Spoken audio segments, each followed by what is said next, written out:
Oh my goodness. Welcome back. Episode 164 In the Jar football program. And we've got a bit of a show for you guys today. I don't think we're going to struggle to find things to talk about over the course of this offseason. There's so many debates, so many discussions, so many hypotheticals that I think we're going to keep ourselves occupied. We started reaching out to some guests. And today, we'll dip into college football a little bit. I think most of the episode is going to, we're going to be here with you for about 25 minutes or so. I found that we're starting this program around 6:30 Eastern as opposed to 6, so I need to update the channel and make that clear. But, you know what's funny? We just finished football season, and we've already got spring ball around the corner. I'm talking about college football, of course. And that's a pretty encouraging fact that I'm excited about. So, spring ball is an interesting time of the year in college football because it's time for lower totem pole players, guys farther back on the depth chart. Spring ball is where you prove yourself as a third string, fourth string guy. And really, spring ball is the time where coaches decide if a guy is going to get reps in camp or not. You obviously have your fellas on a college football program that are a sure thing to get reps in camp and beyond. But for guys like me, you know, I was third on the depth chart at linebacker down at Samford University. And spring ball was some of my most pivotal reps during my time in college football. You know, make of that what you will. But I remember sweating a little different during the days leading up to spring practices because I knew that my ass was going to get a lot of reps. And so spring ball is always kind of an exciting. The thought of spring ball is exciting. Look, I think in college football, what is needed, I've said this before, we got to copy pro football. I think that's obvious. Now, executing that, getting all these old heads off their horse, get them out of their egos, that's a whole different task. But if you brought on a college football commissioner, much like the NFL's commissioner, Roger Goodell, you get a guy that is well respected, that has sane, logical ideas. A lot of people are propping up Texas's AD, Chris Del Conte, as that guy. So we'll dive into that a little bit. There's really not much there. It's just a couple of ideas that, you know, more or less make sense. I just don't love eliminating conference championship games in college football. It's probably off base as hell of me. You know, it's definitely fueled by nostalgia. But the SEC championship game just always meant something to me growing up watching this game. I've come to grips with the fact, you guys, by the way, that this show is a lot of nostalgia-based sentiment. A lot of my takes are rooted in things I enjoyed, experienced as a young football fan. I want to just be as clear and transparent on that as we can. But I miss the time in college football where a conference championship meant something. I'm telling you guys, if you followed Kentucky basketball in the 2010s when John Calipari took the reins, you got a glimpse into what NIL is today. You got an early preview with that Kentucky basketball program. I remember when Coach Cal in 2012 was talking about how he wanted to do away with the SEC tournament in basketball. He thought it was a waste of time because the ultimate pursuit was a national title. He wanted to do away with it. I think this is a nostalgia-fueled take, but the SEC tournament in basketball is probably more badass than the SEC championship game in football. The SEC tournament's sick in basketball. You got a noon tip on a random Tuesday.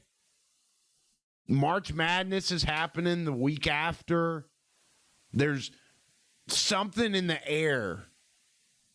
And I know I like to shit on basketball a lot, but dude, college basketball is badass as hell. I still love college basketball. Kansas played host to formerly undefeated Arizona Wildcats, the number one basketball team in America right now, the other night. Kansas hands them their first loss.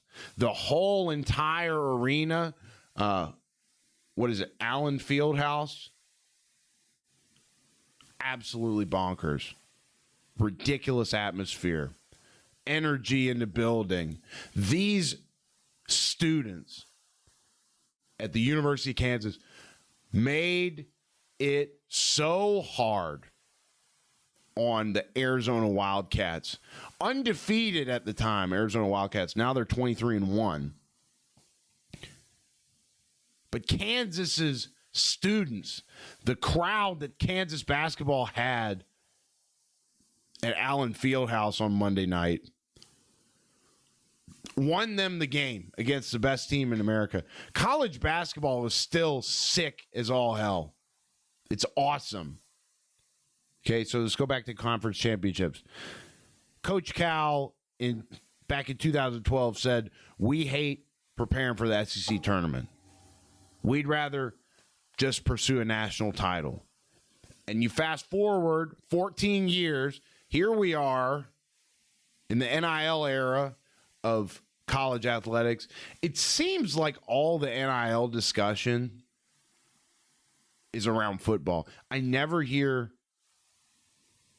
NIL discussion around basketball unless it's about Charles Bediako, who I think the Alabama basketball player, the guy that was literally in the NBA G League a month ago, decided he wanted to return to Bama to play college basketball, got to play, has made a difference on the team. I'm pretty sure he's not playing right now. But other than that, other than Bediako, I don't really hear about any NIL in college basketball. But it seems like we are going towards an era in college football where we no longer have a conference championship. Has to do with the calendar. So you get rid of a conference champion. You get rid of all the conference championship games. That is one proposal from Texas's AD, Chris Del Conte. Hey, do away with conference championship games. You finish the playoff earlier in the calendar. You have the semifinals on January 1st and the national championship in early January. I like that part. Because when are they having the national championship next year? Like January 25th or January 27th? The college football playoff schedule next year is absolutely fucked. It's It's like you took a horse with Down syndrome and told it to come up with how he sees the college football playoff. I think a horse with Down syndrome would actually put pen to paper better than how the college football playoff looks for next year. It's terrible. I'm pretty sure you have a couple semifinal games or something, and then there's 2 weeks of nothing, and then we play a couple more semifinal games. It's absolutely bizarre. It's ridiculous. It's like these people try to implement bad ideas. It's unbelievable. And so I think Texas's athletic director, Chris O'Connell, is getting propped up right now because he's the only guy in a position like AD at a major school to step out of the box and say, hey, we can make this simple. We don't have to get our egos all wrapped up in it and worry about being right all the time. Like, this is what would be best for college football. Let's talk about it. Getting rid of conference championship games, though, again, it's the nostalgia. There's no other logical reason for me to make that take about doing away with conference championships. It probably would benefit the calendar. It probably would make the vision for each program a bit more clear on what they need to do, what the job is. I don't know. And it just seemed like the way the SEC championship played out this year, Georgia kicked the shit out of Alabama, and Alabama still gets in to the playoff. They get beat by 3 possessions. I said it on the show. I remember saying it here on the show before the SEC championship game. Hey, I thought, logically, if Alabama loses this SEC championship game by more than 2 possessions, so 17 points or more, they're out. They should be put out of the playoff. They should not get in. And then I took my happy ass. I jumped in a car,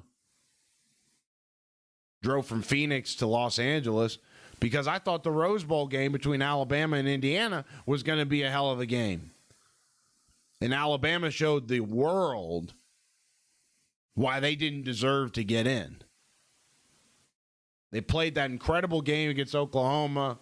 They go down 17-0 to Oklahoma on the road.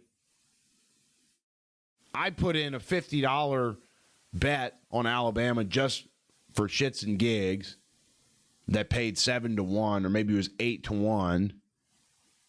And it was all good things for Alabama from there on out. And so I was high on them. And I had this thought in my mind that college football is still running through the SEC. This Indiana program, they're not SEC. They're not us. And I was sorely mistaken. The whole playoff. I still wonder if Ole Miss had been able to squeak. And again, I don't want to be if man here on behalf of the SEC. The Big Ten's won 3 national titles in a row. The Big Ten is the cream right now. Kills me to say it. Don't want it to be that way, but that's just the way it is. Big Ten is the creme de la creme right now. Where was I going with all this? The calendar, maybe? You eliminate conference championships. I'm trying to walk myself back here. There's a lot to do with conference scheduling. A lot of discussion around that right now. Now that the season's done, and this is why I'm hopeful that we'll have plenty of subject matter to cover over the course of the offseason, is that we can step back and take time to talk about the macro, talk about the bigger ideas, scheduling. We're going to get to our top 5 quarterbacks in the NFL over the next 5 years here in a minute. We get the chance to peel the curtain back and talk about some bigger picture things in the sport as a whole. So with the SEC went to 9 conference games last May. They made this decision last May. Everyone loved it. They thought it was a great idea. Those types of games will do better on TV, make some more revenue. Everybody loved it. Now the SEC is regretting it because the SEC thought that the playoff was going to be expanding to 16 teams. Hasn't yet. Probably won't next year either. So now, and the reason they were like, let me walk myself back here. I hope I'm not speaking nonsense right now. So the SEC last May, they decide we're going to go 9 conference games. We'll get some more TV revenue out of it. We'll get better ticket sales out of it. The playoff will expand to 16 teams. So a couple more losses on each team's record won't really affect whether they get into the playoff or not. You know, you could probably sneak into a 16-team playoff with 3 losses if they're quality teams that you lost to. But now we haven't expanded to 16 teams. And the SEC still has to deal with each other. 9-game schedule, 9-game conference schedule. So now the SEC has a harder schedule and the same playoff access. So that's where they regretted it. And it's just a bunch of push and pull. Like I said, everybody that's running college football right now are ego-driven boomers. Because you think about the history of the NCAA. The NCAA is the only organization in modern America that was able to profit off of workers who were not paid. And so these ADs, these conference commissioners, these university presidents who've seen all this revenue from the success of college sports over the decades, really since the 70s and 80s, they feel like they're God, man, especially in the South. They feel like they're God. Their egos have been passed down generation to generation. These athletic directors and university presidents, they think they're God. And one thing about being God is that God's always right. You follow me? These ADs, these presidents, these conference commissioners, they got their ego wrapped up in everything that's going down. They don't really care about the well-being of the sport, the well-being of the product. Why would they when they could be right? So the playoff hadn't expanded because what's good for the SEC is bad for the Big Ten. What's good for the Big Ten is bad for the SEC. It's reported that the Big Ten wants a 24-team playoff. And the SEC wants a 16-team playoff. And the Big Ten's telling the SEC the only way that we'll give you a 16-team playoff is if we do that for 2 years and then we move up to a 24-team playoff. The SEC says we don't want a 24-team playoff at all. I don't really understand why the SEC is opposed to that. I don't see how that could harm the SEC, but I'm not in these boardrooms discussing these matters with these commissioners. But it seems like in college athletics, every time a room of conference commissioners get together, nothing fucking happens. Why? Why can't we why can't we put our egos aside and try to come up with something that benefits everybody? Nothing benefits everybody. I'll play devil's advocate for the conference commissioners. Nothing benefits everybody in this state of college football. And the whole reason that we are here in college football right now, the whole reason the entire sport college athletics in general really are in complete disarray right now is because the powers that be in college athletics, trying to think of the best way to say this, the powers that be in college athletics denied what was happening. They went into complete denial about what was happening, did nothing, and now what's happening in college athletics is just happening to everybody.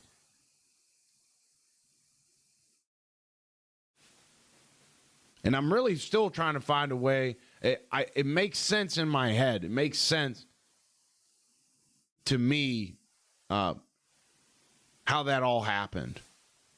Putting it into words is still hard. The only thing I can think of is ego. You know, why do y'all think the Cincinnati Bengals underachieve all the time? It's because their owners are more worried about being right than they are in the greater good, winning, making the city of Cincinnati look good. It's the same thing in college athletics. It's old, toxic boomers. Let's just blame boomers for every problem in society, because I think that it would be a pretty accurate thing. It's just old egotistical boomers running college athletics that, you know, la la la la la la la. I can't hear you. I'm right. I'm not listening. La la la la la la la. No. We're not gonna. I'm not gonna have an open mind. You think I got this far having an open mind? That's how these boomers think, dude. You think I got this far? You know, they the thing about boomers is they think that the past equals now. Well, I did all of this to get to where I'm at, so I guess I just need to keep doing it, because then I'm right. That's the attitude. It's a nasty freaking attitude, you know. So that's my rant about college athletics for the day. See what else we got. Florida Gators rebuild. Boring. Florida hired John Summerall, who played ball at Kentucky. And Kentucky missed on him. Because Kentucky got a new head coach this offseason, too. They got rid of Mark Stoops. Probably did that about 4 or 5 years too late. Welcome to the life of Mitch Barnhart, the athletic director over there. He loves being 2 or 3 years too late on everything. That's why Kentucky's athletic program is where it's at. And I'm not just talking about football. I'm talking about the entire athletic program. There's some optimism around the football program, but there always is when you hire a new guy. You know, the fans want to believe that their team, their program got it right. You know, Kentucky fans are really good at doing that. So we'll see where their football program goes. But their basketball program is disgustingly underachieving over there at Kentucky. You watch a UK basketball game, and I'm from Lexington, Kentucky, so that's why I bring them up a lot. You watch a Kentucky basketball game.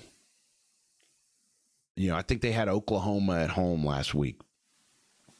Conference game, right? Seemed like an atmosphere of a high school game. And you're talking about the greatest tradition in the history of college basketball. You got old farts occupying the lower level of that Rupp Arena with their prune juice and their, canes. Not chicken fingers, but like actual cane. They don't get up to cheer. They're not loud. I love to chirp my high school friends because they all love Kentucky basketball. They all love Kentucky sports. And I just texted them. I was like, you guys think that Kentucky will ever even sniff the atmosphere of that Kansas-Arizona game? Nobody answered me because they all know the answer. It's absolutely not. You know, you got to inject some damn energy in Lexington, Kentucky. I don't know if they're eating too much damn burgoo down there or what. They got their blood vessels all clogged up. But, Kentucky basketball is not where it should be. And you got to point the finger at Mitch Barnhart. So I think Barnhart's on the way out of Kentucky. I think he's retiring. The guy should be fired, but he's retiring. And we'll see where that program goes. But John Summerall hired at Florida. I mean, Kentucky had no excuse to not hire John Summerall. He played at Kentucky. But now you got Florida getting the services. People at Florida are really, they're pretty fired up about it. And here's an interesting game that I heard Josh Pate talk about. Basically, it's called a bubble game or something. This is a fun thing to think about. Specifically because of how wrong most of us are going to be. You form your bubble, right? You get a group together, whatever. You can even play this game on your own. You form your bubble. What makes up your bubble? It's your picks for next year's college football national champion. Okay? Your bubble can be as big as you want. So you can pick as many teams as you want. But the smaller the bubble, the better. So if I want to be as potent as I can be, I want to have the smallest bubble, and I'm positive I know what team's going to win the national title next year. I can pick one team. You're concentrating risk, though. So you get a group together. Everybody forms their bubbles. And let's say you pick the national champion. You pick the college football national champion correctly. If you have a bigger bubble, if you have more picks than another guy that picked national champion with a smaller bubble, the other guy wins with the smaller bubble. So, man, if I put a group together and played this game, I'm not even sure I would have the national champion in my bubble. Who would have had Indiana this time last year? Maybe someone really smart, because Indiana did have a great season the season before this last one. They did. But I think, and I was guilty of this, I mentioned the Rose Bowl a couple minutes ago when I thought Alabama was for sure going to beat Indiana because I'm an SEC supremacist. But we have to drop that way of thinking, because that's just not the way it is anymore. And one-year turnarounds might happen every year for the rest of the time in college football. You might have Tulane. I'm not picking them, I don't think that's going to happen. I was just saying them to prove a point. Tulane's on my mind too, because we're talking about John Summerall. But Kentucky alum, man. I mean, if you're Mitch Barnhart, athletic director of Kentucky, what do you think his explanation is for missing on John Summerall? It's probably some politician dance around it type answer. I mean, these people just kill me. Just no excuse. So Florida, they lose DJ Lagway in the transfer portal. I got to get to my top 5 quarterbacks. We are really cruising along here. We spent the first 30 minutes talking about college football, man. I need to give you guys my top 5 quarterbacks for the next 5 years, because that's the title and that's the thumbnail. So I don't really care about Florida football. I don't think Florida is going to win it all next year, like some of their fans seem to.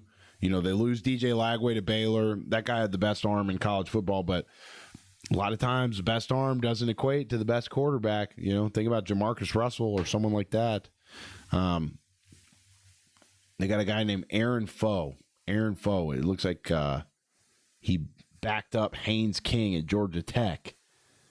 His time now. That's what everyone's saying about college football quarterbacks. His time now. Yeah, he transferred 4 times until he found a school with an empty depth chart. But that's just the way it is. I'm not mad at it. Let's get to our top 5 quarterbacks, and then I'm going to head down to wrestling practice. This has been a fun show so far. We've been flowing pretty good. I had some sardines and oysters for breakfast this morning. Some omega-3s running through my bloodstream. Got my brain nice and dialed. Okay. So I heard these idiots on that Nick Wright show. I can't remember what that idiot show is called. Listen, if Nick Wright, he's just funny to talk about because he's a little bitch ass Chiefs fan, and he loves to hate on Burrow and the Bengals, a little rat of a kid. And he's just got, he's got that long hair, and he's got a pencil neck, this freaking guy. And when he talks, when he hates on Burrow, I just like to visualize. I don't want to get in trouble on YouTube. I'm not actually being violent right now, but just thinking about grabbing Nick Wright by the neck and doing this and watching his hair go everywhere with his little pencil neck, So I don't know. I thought that was, anytime I hear about their show, I'm kind of like, these guys are idiots. What an idiot, the fucking kid. Yeah. But They did bring up a good conversation today, gave me the idea for the title and the thumbnail of this episode, which is, if you had to pick 5 quarterbacks in the league right now, not just for next year, but for the next 5 years, who are you going with? And guys, the reason, part of why we went live late is because I was sitting around trying to figure out who my top 5 would be. So, shit. And then you got to go, then you go numerical order. So I need to go in reverse order. Damn. And I love being a hater too. Like, I love hating on the Ravens. I love hating on the Bills. But they got some guys that you can't really leave out of this discussion unless you're delusional. You think so. My 5 spot for the top 5 quarterbacks for the next 5 years. My 5 spot is between Lamar Jackson and Josh Allen. I love the way Lamar plays. I love his attitude. I love how relaxed he is.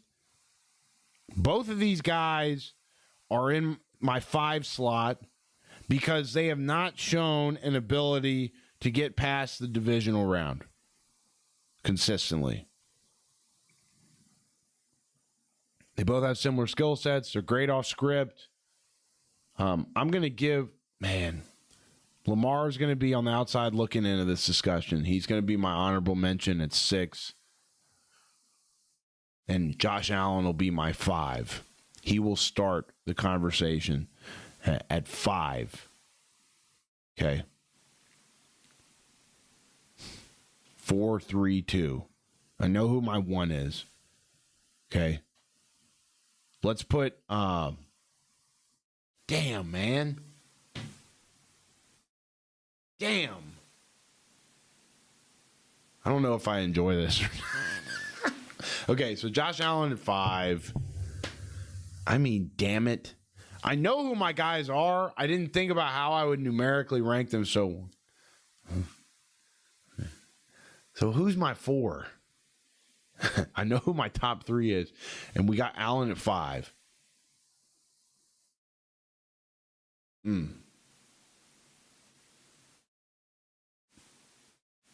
Give me Bo Nix at number 4. Give me Bo Nix. That's going to piss a lot of people off. And look, other people that were having these discussions had Drake May in there. I do not have Drake May in there. I think even though he just led his team on a Super Bowl run, that there's more to be desired with Drake May. There's more to be. I think he still gets rattled really quick. If we see a progression in the next year, 2 years, where he's able to stand in the face of pressure and be calm, I'll put Drake May in my top 5, but he's not in there. Caleb Williams, I really thought about putting him in there. He's in the thumbnail. I really thought about putting Caleb Williams in there. Couldn't stomach putting Caleb Williams in over Lamar or Josh Allen yet. If he has another season next year like he had this year, you might start putting him in over those guys in the top 5 for the next 5 years. So when we think about the 5 years discussion, and I do have to go in a second, we think about the 5 years discussion, that kind of puts guys like Matt Stafford out of it. So number 5 for me, Josh Allen. Number 4 is Bo Nix. That's probably my scalding hottest one. Bo Nix, number 4. And it's hard for me to put him there in a way because you could argue the defense has propped him up. Sean Payton's propped him up, but that's just what it is. And he's a young cat. I think it's his 2nd or 3rd year in the league. I know he's old. He spent a lot of time in college football. And maybe I'm being a hot take merchant, putting Bo Nix in there. I care about who's made it deep recently, which ironically is going to contradict my number 1.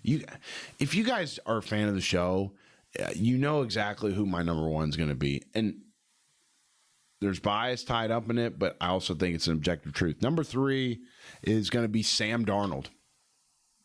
Nobody mentioned the Super Bowl winning quarterback in any of these discussions I've seen today. He's 28 years old.